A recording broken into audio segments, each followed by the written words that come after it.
बिस्मिल्लाहिर्रहमानिर्रहीम। पीके 79 की रिगिंग के बारे में एक और बड़ा जबरदस्त इंकशाफ।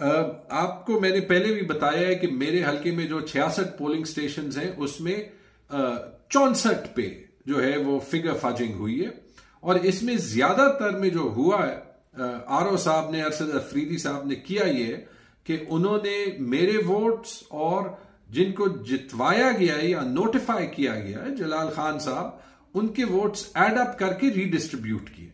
मिसाल के तौर पे अगर मेरे 735 हैं और उसके 2 वोट्स हैं, ये एक एक्चुअल रिजल्ट है, तो 737 को रीडिस्ट्रीब्यूट किया। मेरे 735 को 300 बनाया है और उसके 2 को 437 बनाया। ज्यादातर पोलिंग स्टेशन पे तो टर्नआउट की फजिंग नहीं की गई, लेकिन एक पोलिंग स्टेशन है जहां बड़ा जबरदस्त एक सिलसिला किया गया है और ये है जो polling station number 24 GHS E2 Lalajar polling station 1 male. अगर आप यहां पे ओरिजिनल रिजल्ट देखें, ये उसकी कॉपी है।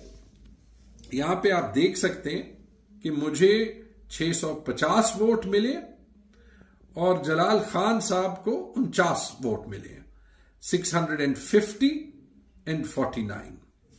अब यहां पे क्या किया गया है कि अगर आप ये वाली कॉपी देख लें जो कि ईसीपी की अपलोडेड कॉपी है, और आप ये भी देख सकते हैं कि ये अटेस्टेड कॉपी है, हमें अभी अटेस्टेड कॉपीज मिल गई। तो यहां पे आप देख लें कि 49 को 849 बनाया गया है, मेरे 650 वोट्स को एज इज रखा गया है। इसमें जो सबसे मजे की बात है वो ये है कि अगर आप एक्चुअल फॉर्म देखें तो ये फॉर्म मेरे हल्के का है ही नहीं।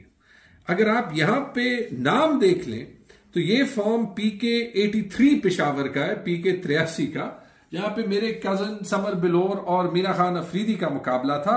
और उस पे अगर आप दोबारा से देखें तो आप देख सकते हैं कि सारे नाम काट के पीके 79 के कैंडिडेट्स के नाम डाले गए हैं।